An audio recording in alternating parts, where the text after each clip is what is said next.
quand on se confronte à des enfants comme ça, une apparence aussi déshumanisée par le mal et la souffrance, de mon expérience, c'est qu'on les trouve toujours beaux à la fin de l'année. Il y a toujours le choc et puis après, il y a l'humanité qui revient et heureusement. Mais se rapprocher de certaines pathologies très lourdes, c'est très douloureux et j'ai été au maximum avec ce premier élève. J'en ai pleuré 3 jours. Le Book Club avec Philippe Robichon sur Beurre FM. Le Book Club de Beurre FM, l'émission qui parle des livres avec ceux qui les écrivent, à ceux qui les lisent. Bon dimanche à tous. Mon invité aujourd'hui est Iman Bassala. Bonjour et bienvenue. Bonjour. Écrivain, alors je ne sais plus si on dit écrivaine, autrice aujourd'hui. Auteur-eux. Auteur-eux. Journaliste et professeur de lettres. Et vous publiez à l'école des enfants malades chez Kéro, un livre écrit dans une chambre de bonne au 6e étage, c'est ça ? Oui. Ah, c'est vrai ça, hein ? C'est vrai, Ouais. de l'immeuble où a vécu Françoise Dolto. La Ouais, grande psychanalyste spécialiste de l'enfance Mais elle était qui a changé toute notre... Mais elle était dans les étages des riches, un peu plus bas, oui. Vous êtes au 6e sans ascenseur. Voilà. C'est l'étage des L'escalier de domestiques. service, Ouais. voilà. Alors, c'est un luxe chez vous d'ailleurs, cette chambre de bonne. Bah, oui, tout à fait, parce que je n'ai pas non plus des revenus exceptionnels, mais je me suis dit qu'il fallait un endroit à moi pour écrire, fermer la porte au nez du quotidien, du réel et surtout débraillement de mon petit garçon. Voilà. Vos éditeurs vous demandent toujours des témoignages sur votre vie d'arabe ? Oui, ça a été compliqué pour moi parce qu'à un moment, il s'agissait de soit continuer à faire, soit faire des choses qui soient liées au monde arabe, soit arrêter pratiquement, c'est ce qui m'a été dit lors d'un entretien. Et bon, je me suis entêtée, ou alors je fais des sujets de société comme la vie sexuelle des écrivains, la plage des écrivains, ou aujourd'hui à l'école des enfants malades. Et là, ça fonctionne. Mais en tout cas, en littérature, ça reste difficile de percer l'opercule du communautarisme quand on est écrivain issu du monde arabe. Alors on peut se dire ça peut être bien. Non, mais c'est un super sujet parce que finalement, on n'est pas obligé d'écrire sur le monde arabe en permanence. Oui, voilà, ou mes origines, ou mes malheurs, ou ceux de ma mère, de mes frères, mes soeurs. Bon, mais ça reste compliqué. Alors, ça reste compliqué. C'est-à-dire qu'on se rend compte que même une autrice ou une auteure ou une écrivaine comme Leila Slimani, finalement, dans son chanson douce, elle intègre toutes ces réflexions-là. D'abord, l'héroïne, elle s'appelle Myriam. Ensuite, elle se demande si elle va engager une nounou arabe. Il faut toujours mettre un peu d'arabe. Et en même temps, comme me disait mon ami écrivain Mabrouk Rachedi, pourquoi pas, parce qu'on le connaît le mieux et que les autres parlent d'autre chose. Et voilà. Donc, mais c'est une réflexion. La liberté. Dédicace à lui, d'ailleurs. Spéciale dédicace Mabrouk, oui. Bon, on ne va jamais aussi loin que quand on ne sait pas où on va. C'est de qui ? Alors, c'est Hemingway, mais alors certains disent que c'est Cromwell. C'est une vaste discussion, mais en tout cas, c'est ce qui a soutenu ma vie jusqu'à aujourd'hui, je pense. Alors, vous avez une première vie, donc vous êtes journaliste. Ouais. Qu'est-ce qui s'est passé ? Qu'est-ce qui a mal tourné dans cette histoire-là ? Alors, j'étais journaliste pour des agences de presse, puis chez Jeune Afrique. Et puis, chez Jeune Afrique, ça s'est très, très mal passé, même s'il a reçu beaucoup de gens super et qu'il continue à recevoir beaucoup de gens super. Et je me suis dit, et puis bon, j'ai démissionné, puis je me suis retrouvée au chômage. Je me suis dit, il faut que je fasse quelque chose, parce que journaliste, on peut rester au chômage très longtemps, comme vous le savez. Et j'ai passé le concours, voilà. On ne parle pas toujours de la précarité de ce métier aujourd'hui. C'est très précaire, hein, comme métier. C'est très précaire, ouais. Oui, ça fait partie des métiers les plus précaires, de plus en plus, oui, d'autant que tout le monde aujourd'hui donne des choses sur la toile, donne des informations, croit tout savoir, et le vrai journaliste, comme le vrai photographe, c'est un vrai métier. Et donc, j'ai passé des concours et je les ai eus, mais j'étais un peu verte de les avoir eus parce que finalement, prof, je voulais pas tant que ça le faire. Voilà, c'est juste pour continuer à apprendre des choses et pas glander une année. Alors, vous, aujourd'hui, vous êtes prof, mais vous êtes une prof dans une spécialité particulière. Vous êtes prof des enfants que vous appelez, entre guillemets, cassés. Ouais, des enfants malades. Alors, j'ai un peu pratiqué plusieurs, tout en restant pas longtemps prof. Lorsque j'ai eu les concours, j'avais déjà publié Prof Académie pour lequel vous m'aviez déjà reçu ici plus d'une dizaine d'années aujourd'hui. Oulala. Non, ne me dites pas ça. Si. Nous sommes tous les deux des vieux de la vieille, on va dire. Et donc, j'avais déjà quand même balayé plusieurs milieux scolaires, même dans une courte expérience, qui était aussi bien le milieu horticole que le milieu de banlieue classique, que le milieu de banlieue difficile associés, etc. Et bon, j'étais partie en me disant plus jamais ça. Et finalement, il y a 4-5 ans, je me retrouve seule avec mon fils. Je me dis, journaliste, écrivain, c'est rigolo, mais ça paye pas forcément la mutuelle et tout ce qu'il faut tous les mois. Et là, il va falloir retrouver du boulot à l'éducation nationale, peut-être. Et vous retournez vivre chez votre mère. Et je retourne vivre chez ma mère, donc j'ai la totale. Pendant que je mets le cartable à mon fils, ma mère me met mon sac à dos sur le dos. Je me dis, c'est pas possible, il faut que je me sorte de là. Et bon, voilà, je me dis, à plus de 40 ans, je dis, bon, allez, prof, au moins, c'est un métier sûr. Et je réponds à une annonce qui parle de pédagogie différenciée. Je ne sais pas où je tombe. Je me retrouve au milieu d'une école très particulière où on se rend au chevet des enfants malades à travers toute l'Île-de-France et de diverses maladies physiques et mentales. Et à chaque fois, il faut adapter tout l'enseignement à ces maladies-là. Et c'est quelque chose. Et vous allez chez ce que vous appelez les enfants cachés, ceux qu'on ne voit jamais dans la rue. Oui. Ouais, mon premier élève, j'ai cru que j'allais mourir. Le pauvre, il avait une pathologie génétique gravissime qui le rendait vraiment, d'une apparence difficile à appréhender pour tout le monde. Et c'est vrai que c'est des enfants qu'on voit pas dehors, quoi. Ils sont hyper emmitouflés, etc. Et puis qui peuvent pas vraiment sortir parce qu'ils sont fragiles, même dans leur fauteuil accompagnés, etc. Et je me suis dit, c'est dans ce boulot que je tombe. Je dis, en fait, quand on se confronte à des enfants comme ça, une apparence aussi déshumanisée par le mal et la souffrance, en fait, de mon expérience, c'est qu'on les trouve toujours beaux à la fin de l'année. C'est-à-dire qu'il y a toujours un choc et puis après, il y a l'humanité qui revient, et heureusement. Mais quand on n'a pas comme ça de certificat, en tout cas de certification médicale ou sanitaire, etc., se rapprocher de certaines pathologies très lourdes, c'est très douloureux. Et évidemment, j'ai été au maximum avec ce premier élève. Je me suis dit, je peux pas. J'en ai pleuré 3 jours, quoi. Je me suis dit, c'est pas possible, quoi. Et ça vous confronte aussi à vos propres réticences, à vos propres limites aussi. Oui, c'est ce que vous expliquez. Oui, c'est ça. Vous êtes très franche, d'ailleurs, parce que c'est des questions qu'on n'aborde jamais. C'est-à-dire que sur le handicap. Bien sûr, le handicap et la maladie, c'est aussi des choses. C'est pas comment dire. On a l'image d'Épinal, du petit enfant ou de l'adulte handicapé dans sa chaise, mais la réalité physique de ces souffrances-là, la réalité quotidienne de comment on le fait manger, comment on le fait pisser, comment tout est... C'est ce que vous racontez dans votre livre. Voilà. Et c'est vrai que tant qu'on n'a pas ça dans sa famille la plus proche, on ne sait pas.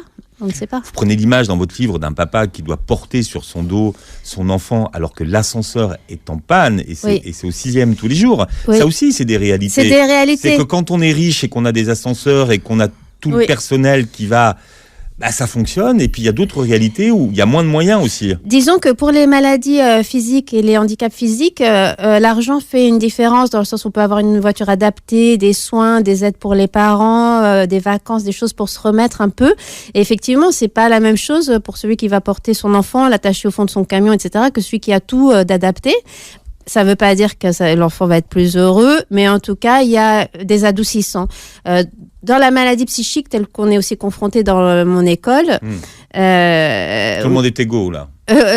C'est ça. Un dépressif, c'est pas parce qu'on va l'emmener en VIP à Disney qu'il va être heureux. Donc, ou un enfant autiste, ou voilà. Ça, c'est vraiment le cœur et l'empathie et l'attention qui vont faire les choses. Alors l'école dont vous parlez, c'est l'école de la rue Merlin. Je l'ai cherché, je l'ai pas trouvée. Oui, alors qui est liée à l'éducation nationale par un contrat d'association. J'ai tapé toutes les écoles, j'ai rien trouvé. Ouais. Elle fallait me demander. C'est l'école. En fait, c'est une école fondée par une dame qui s'appelle France Quéré.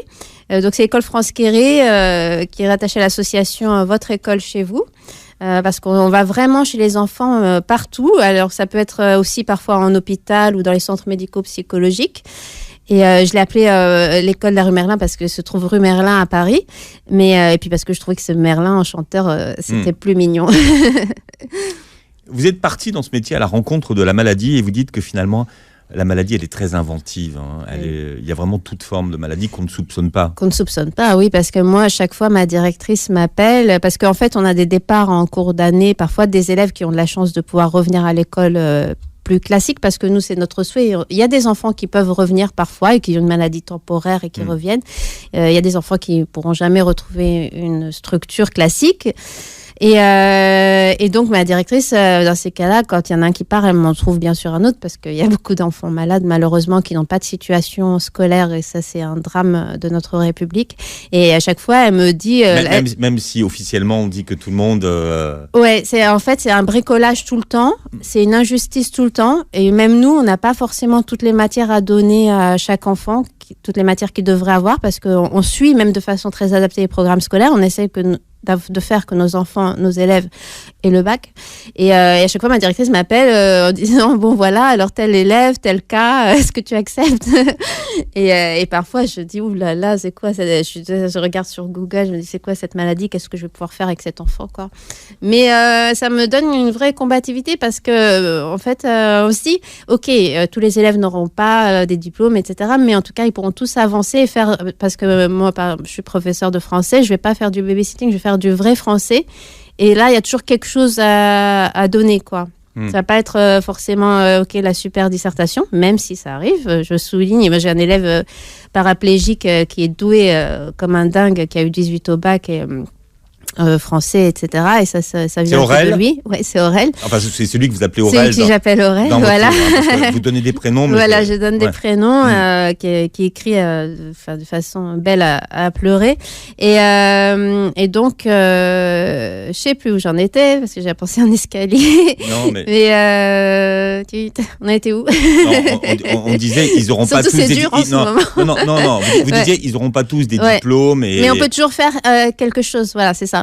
En fait, à la fois, on se sent plus impuissant quand on se dit qu'on peut les faire avancer et leur donner quelque chose de la matière, quel que soit leur état.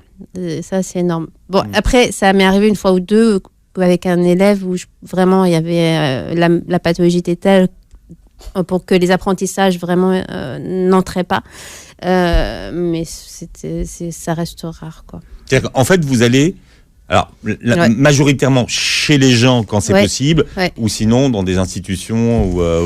Oui, voilà, les centres médico-psychologiques, parfois à l'hôpital, etc. Mais c'est vrai que majoritairement, et je raconte ça dans mon livre, le long du livre, on entre chez les gens et ça c'est particulier parce que des milieux socio-culturels, complètement différents, quoi. C'est comme les enfin. Puis dans des gens de toutes les nationalités. Oui, c'est ça, c'est exactement ce à quoi j'ai pensé. Consulter à domicile avant, oui, mais même SOS médecin. Enfin, c'est ce à quoi j'ai pensé au début, parce que, sauf que à la différence que nous, on va les suivre à l'année, mais SOS médecin, et quand il débarque, il est paré à tout, quoi.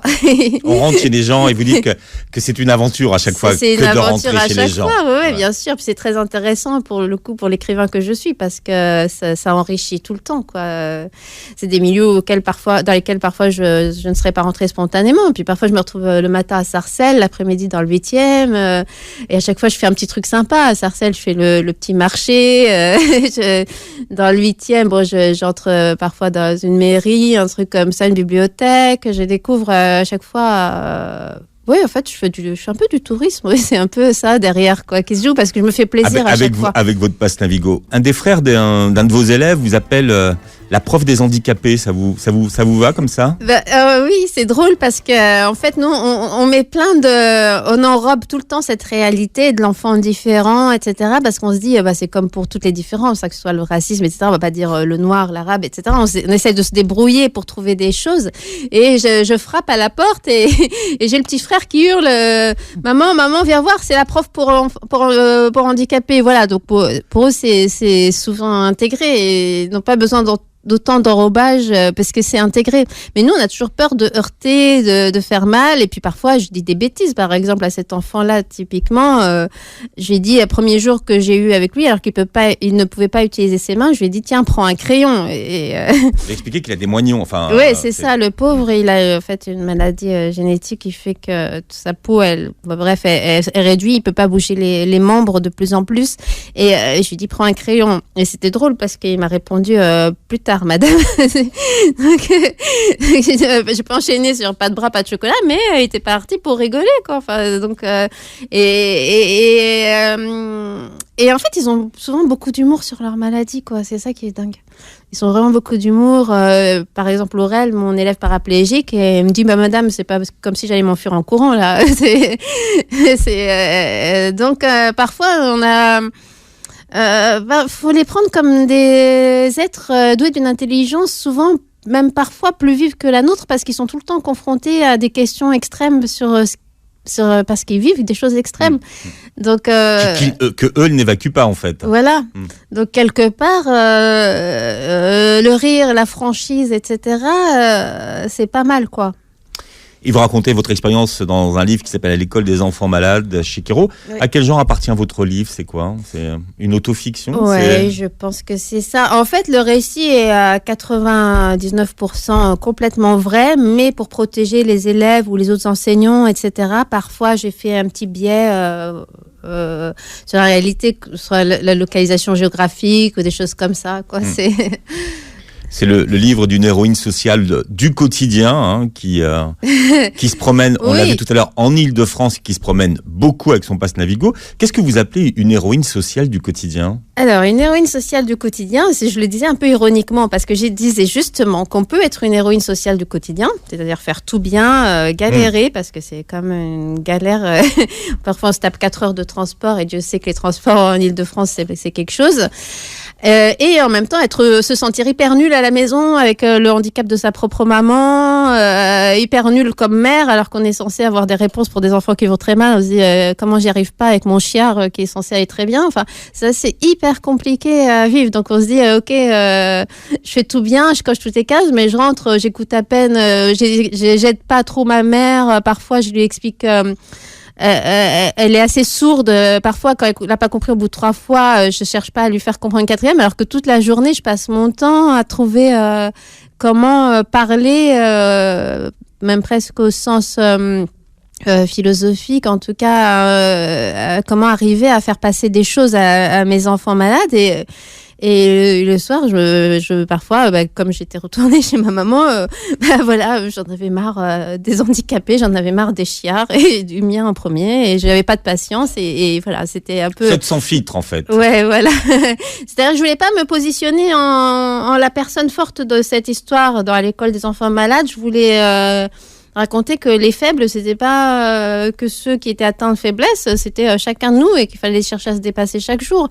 De même que quand j'en avais marre de mes élèves malades, parce que c'est trop dur parfois, parce que oui, j'ai acquis une faculté à trouver des raisons, des forces, etc. Mais ça a été longtemps, en tout cas la première année, ça a été assez déprimant.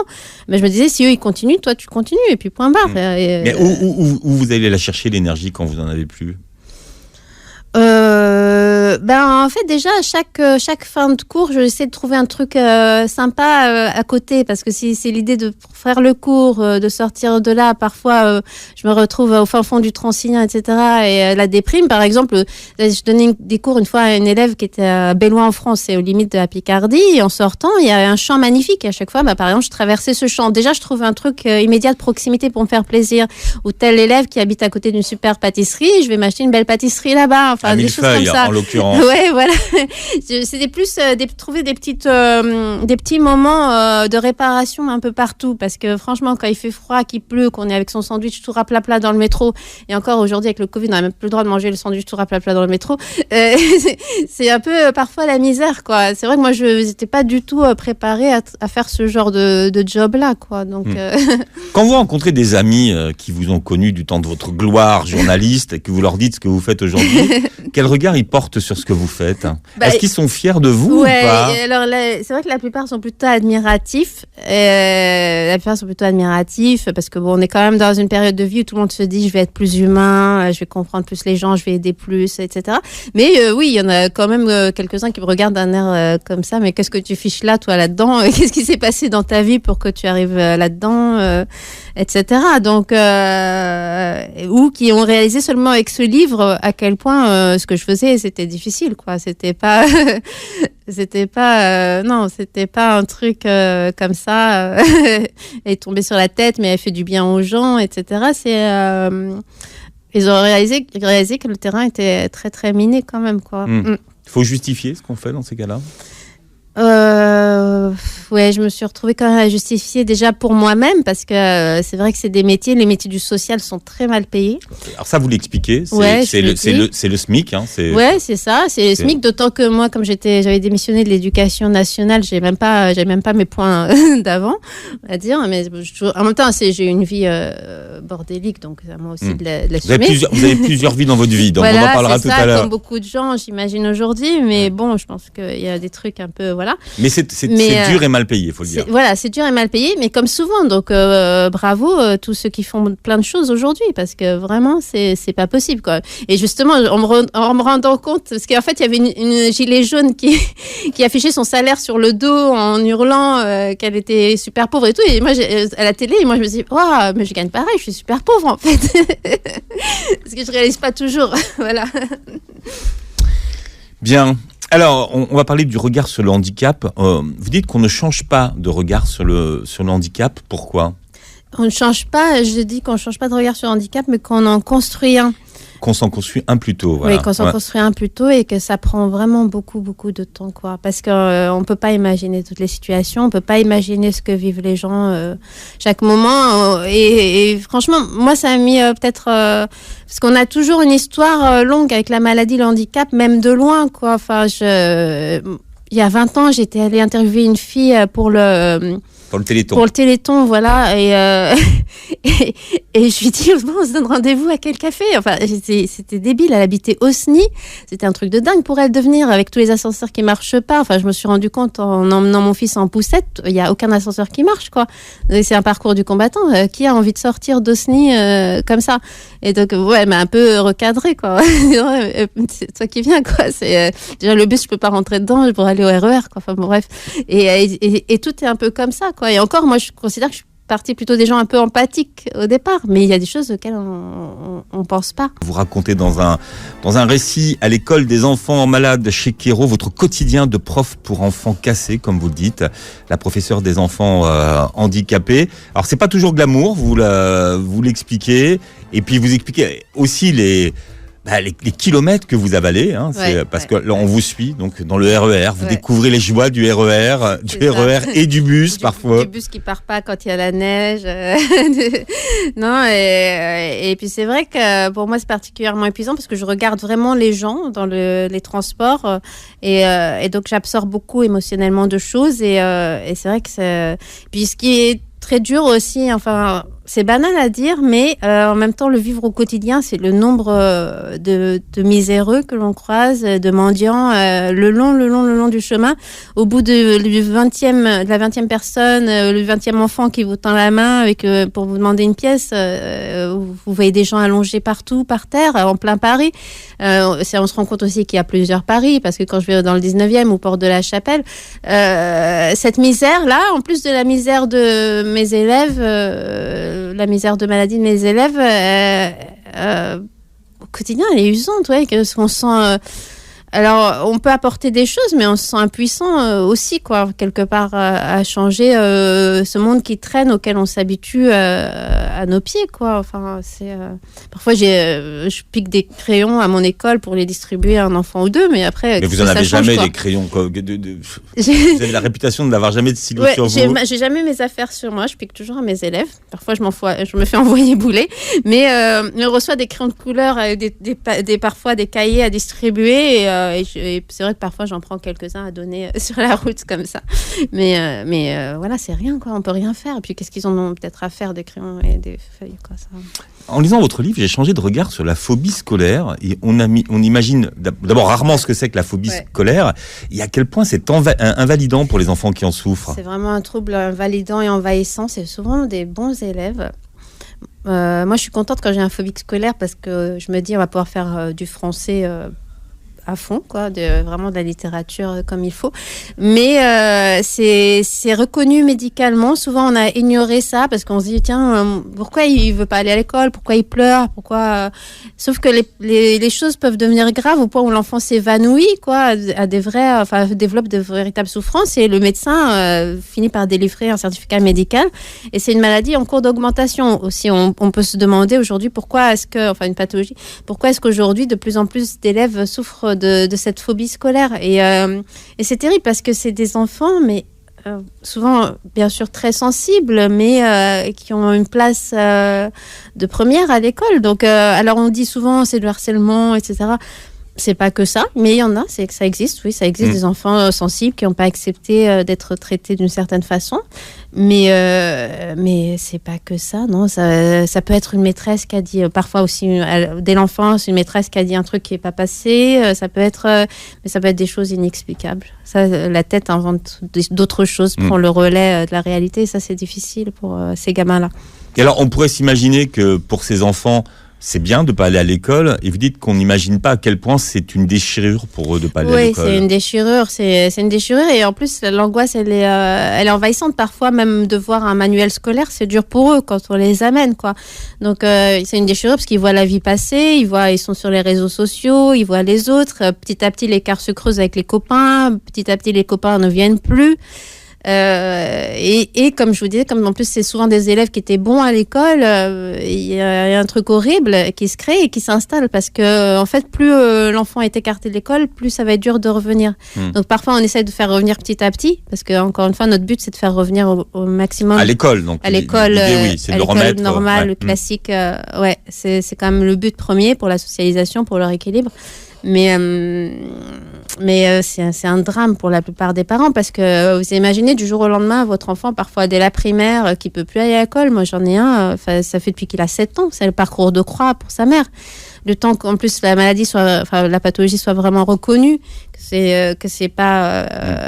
C'est-à-dire qu'on a un enfant qui tous les matins ne veut pas aller à l'école, qui développe des troubles sévères. Enfin, c'est des vomissements, c'est des sueurs froides, et parfois ça peut aller jusqu'à l'évanouissement. Oui, l'école commence à représenter de plus en plus pour cet enfant-là quelque chose, un mouroir. Oui, c'est comme si vous l'emmeniez à mourir. Et là, c'est questionnant sur notre société, quoi, parce que pourquoi est-ce qu'on n'arrive pas à faire de l'école quelque chose de rassurant ? C'est les plus sensibles qui craquent, mais derrière, ça veut dire que les autres, ils sont pas très à l'aise non plus. Et vous, est-ce que vous arrivez à expliquer ? Alors, vous avez une autre phobie, c'est la phobie des escaliers mécaniques, si vous voulez qu'on en parle. On a quelques minutes pour exprimer votre phobie. Mais c'est embêtant quand on prend le métro. Ouais, alors, par contre, ça fait les mollets, par contre. Ça fait les mollets, ouais, c'est ça. Ah, puis c'est pareil, enfin, c'est toujours quand on se dit, oui, j'ai la phobie d'escaliers mécaniques, donc pas des ascenseurs, mais certains ont la phobie des ascenseurs, pas tous les avoir, et parfois il n'y a pas de solution. Et puis, alors quand on va voir comme ça, parfois, quelqu'un dans un supermarché ou autre pour lui dire où sont les ascenseurs ou sur les escaliers et qui dit bah non mais regardez il y a l'escalier mécanique, c'est difficile à expliquer. Non, je suis phobique. Vous avez peur que votre pied soit pris dedans? Oui, c'est ça. Moi je le vois, je vois une descente, je vois les chutes du Niagara, je vois pas un escalier automatique quand je suis en haut, quoi. Et plus j'y pense, plus ça grossit, et c'est là où on peut comprendre toutes les maladies mentales. C'est ça, c'est que plus on y pense, plus ça grossit dans la tête, et c'est pareil parce que en tant que maman, enfin je reviens souvent à ça, mais c'est bon, je dis toujours à mon fils, il faut vaincre ses peurs, etc. Et quand je me retrouve en haut d'un escalier mécanique, il dit bon bah maman, c'est rien ça. Donc effectivement, c'est pour ça que ça aide aussi à comprendre que dans la tête des autres, il se passe pas la même chose que dans notre propre tête, quoi. D'ailleurs, votre fils, lui, à son tour, a été confronté au handicap dans sa classe avec une enfant trisomique. Et quelles sont les questions qu'il vous a posées, lui, finalement, par rapport à cette petite fille? En fait, il me racontait, alors cet enfant trisomique qui vient à l'école avec une AVS, aujourd'hui on dit une AESH, c'est-à-dire une dame qui l'aide aux apprentis, qui l'aide à noter, etc., et qui l'assiste dans son handicap au milieu des autres. Il me racontait chaque jour qu'il lui était arrivé telle chose, ou qu'elle avait fait telle bêtise, ou qu'elle avait bouché les toilettes en mettant ses gants dedans, et il me racontait surtout les choses que lui faisaient faire les autres. Alors moi, je lui ai expliqué que Lucie était différente. C'est pas son vrai nom, Lucie. Non, c'est parce que dans le livre, elle s'appelle pas comme ça, mais bon, et qu'elle était différente et qu'il fallait la protéger. Il fallait pas laisser les autres se moquer d'elle, etc. Et après, je me suis interrogée sur pourquoi à cet âge-là, on prenait pas une minute. À cet âge, je suis très réceptif aux douleurs des autres enfants, etc. On prenait pas une minute pour leur expliquer ça, tout simplement. Que Lucie, il fallait la protéger. C'est le bon âge, en fait. C'est exactement le bon âge. Je me dis, en fait, ça devrait être dès la primaire, le racisme, la différence, etc. Accepter l'autre et l'aider.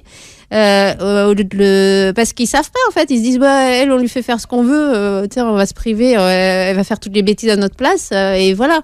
Et je me dis et puis pourquoi les adultes ne la surveillent pas plus aussi Alors il faut bien sûr autonomiser cet enfant-là, mais il faut aussi avoir un œil supplémentaire parce que et après on se dit en même temps elle est contente de faire ces bêtises là qu'ils font parce que ça la met au centre de l'attention, de l'attention. Donc on sait pas qu'est-ce qui va faire du bien ou du mal à cet enfant. Voilà, c'est ça que je veux dire. Mais je pense que il y a une prévention à faire. Alors vos enfants, les enfants cassés, ils ont de la chance parce qu'ils peuvent vous avoir.